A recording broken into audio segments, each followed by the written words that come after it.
For today's cup of coffee, I have youngest kid over here who is eating crunchy things. You can't hear it though right now. I don't know. It's every day. It's something every day. Just listen. It's something. Listen. I just wanted the Nerds clusters because they're fucking And they good. actually are tasty. They really are. They're kind of pricey, but they're tasty. They're worth it. So, nerd clusters. That is not going to be the topic for the cup of coffee today. That's a Could be. post cup of coffee. I mean, they are topic. depicted as monsters, so what does it do to our face? They're cute. Yeah, well, they are cute. Anyhow, what we're going to be discussing today is the ant people legend of the Hopi Native Americans.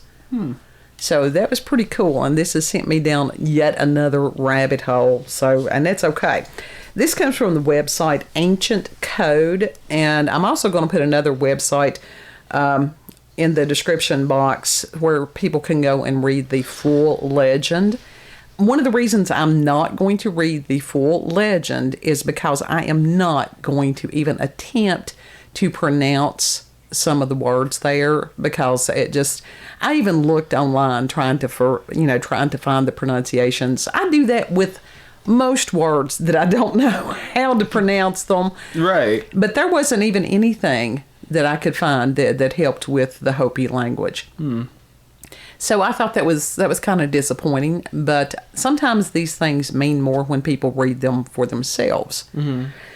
But this one is mostly in English, sort of, kind of, so I will translate into mountain.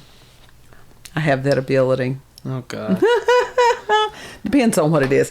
Anyhow, the Hopi Native American tribe have their beliefs about the ant people, and of course they're there in the Southwest, for people who may be in another nation or something, and they're referred to by other Native American tribes as the oldest of people. And in ancient cultures, there is a common thread of worshiping extraterrestrial beings from the stars who will one day return.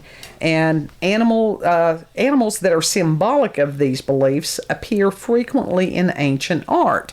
Because if you see something that you don't know exactly what it is, your mind tries to relate it to something that you do know, that you are familiar with.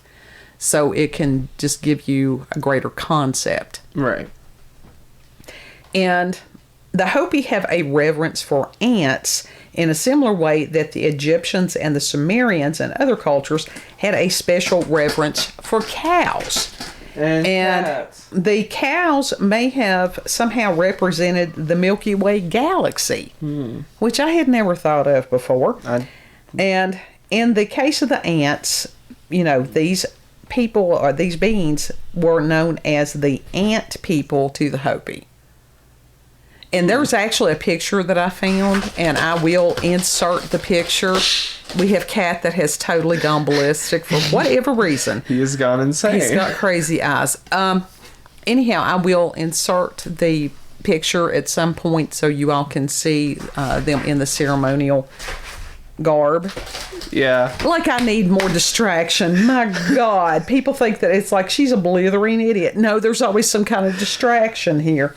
It's Hilo this time. Yeah. Now, the Hopi words for the ant people or ant friends is Anu Sinam. And this creates a direct link to the stories of the Anunnaki. And the Babylonian sky god. Maybe it was a sky gob. We don't know. It's a gob. And anyhow, the Babylonian sky god was named Anu. Oh, God. Which is the Hopi word for ant.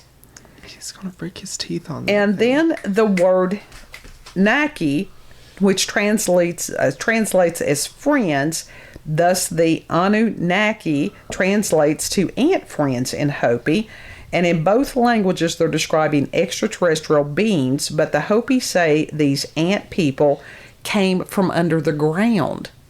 No, that's interesting. A similar word is the Hopi word Sohu, meaning star.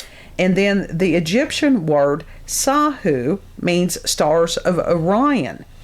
Okay, ancient astronaut theorists observe Orion and other systems such as the Pleiades appearing over in the layout of the pyramids and other ancient structures.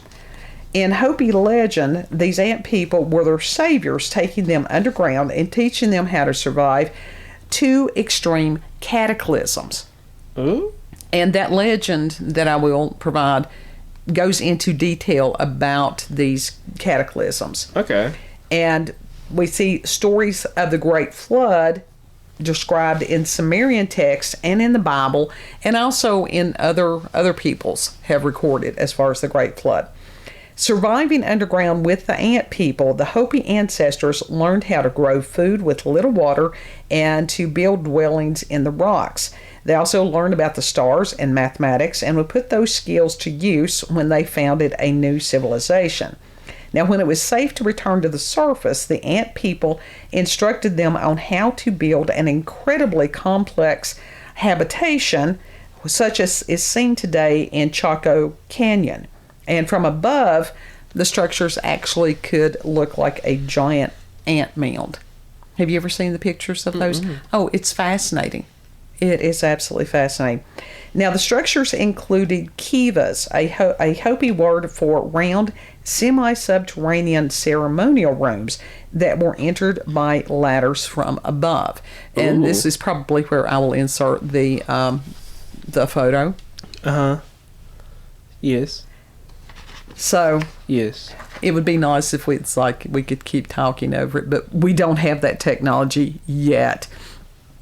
Now, according to the National Park Service, quote, during ceremonies today, the ritual emergence of participants from the kiva into the plaza above represents the original emergence by Pueblo.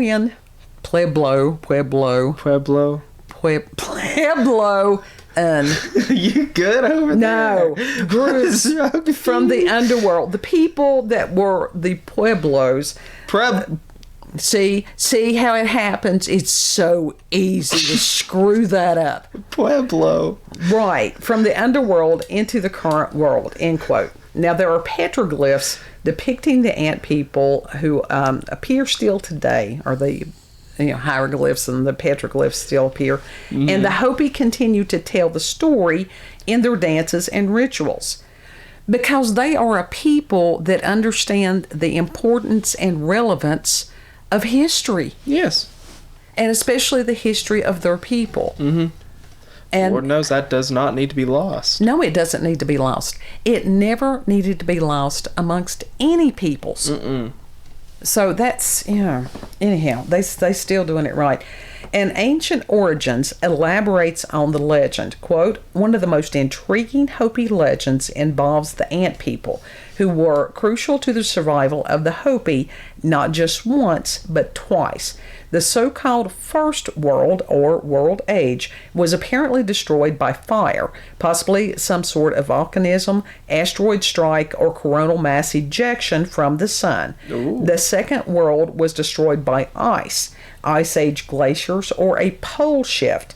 During these two global cataclysms, the virtuous members of the Hopi tribe were guided by an odd-shaped cloud during the day and a moving star at night that led them to the sky god named Sotuknang, who finally took them to the ant people, in Hopi, Anu Sinam. The ant people then escorted the Hopi into subterranean caves where they found refuge and sustenance, end quote. So that's pretty interesting. Now, there are stories that giants and other strange beings have lived deep inside the earth, and those legends are from all across the globe. Now, in the Hopi legend, quote, the ant people are portrayed as generous and industrious, giving the Hopi food when supplies ran short and teaching them the merits of food storage. In fact, another legend says that the reasons why the ants have such thin waist today is because they once deprived themselves of provisions in order to feed the Hopi, end quote. So that's, and what does that teach? It teaches people as far as sharing, self-sacrifice sometimes. Now, they didn't give them all their food, but well, yeah, so that was pretty cool. And as in ancient Egypt, there were matriarchal dynasties, which, you hear about all these patriarchal, which is male dominated. Yeah. So there have been female dominated different things. DNA findings from Chaco Canyon show a possible maternal dynasty that ruled for hundreds of years between 800 AD and 1250 AD. So I thought that was pretty interesting. That is. And then Chaco Canyon settlement had thousands of Anasazi inhabitants who believed in protecting what? Mother Earth. So from that's where you get a lot of this matriarchal, verbiage and stuff. We could go into, I think it was the Babylonian snake goddesses and things like that. Uh-huh. That was interesting, but that's a different cup. Anyhow, the ancients who were the Pueblos. I'm not even going to try that. Puebloans? Yes. Mysteriously disappeared along with any signs of the ant people. And the Anasazi integrated with tribes like the Hopi, the Zuni, and the Rio Grande Pueblo. But, with this legend, it makes you wonder, did the Pueblo tribe go and just live with the ant people? That is a really good question. Probably. So, I mean, every legend has a basis. And, so this is just sort of opening us with this next school train. I'm on the short bus of the school on the back seat looking the window, okay? So this is why I have issues some days. Yeah. That, and as it gets more late in the evening, it's the ability to speak is sort of like... Blah. That's it. Buy, sell, trade, Prilosec. Prilosec. Buy, sell, consume Prilosec. Will bring you joy. It'll bring you joy. Maybe that's what it is. Almond milk actually is better than the Prilosec. So that's going to lead into this interesting for the mini-series. Yes. Because that one about the ant people I had for a couple of days. And what we're going to do is try to go ahead and get a couple of videos ahead in case we do have some kind of weird weather system that comes through that's kind of harsh. And then, so I don't have to worry about trying to upload if we don't have power. That's sort of, electric is kind of important for those things. Yes, very. So, anyhow, if you've got experiences with the supernatural, paranormal, encounters with UFOs, aliens, cryptids, ant peoples. I would love to hear if somebody had an experience with the ant people. There's another theory that we'll get into, that the ant people were actually greys. Yeah. It'll all make sense. I promise it will, sort of. But I'm sure that's just how because fire ants. We've got fire ants around here anymore. We do. Yeah. So if you've got local, roast them out. Really local, regional family myths, legends. If you are aware of some of the other people's legends, that would be great. Also, email us cupofcoffeewithscream@gmail.com. Have a beautiful, blessed day. Know that you are loved. We will put the cat out of the room for the next video. Yes. Mm-hmm. See, it's not that I am that totally, completely inarticulate. It's just that this one is being so distracting. It's just that some days I do forget to take the Stratera. And so the least little anything, but that wasn't a little... What about the days that you just refused? That was not a little something. That sounded like he was tearing the house down. Yes.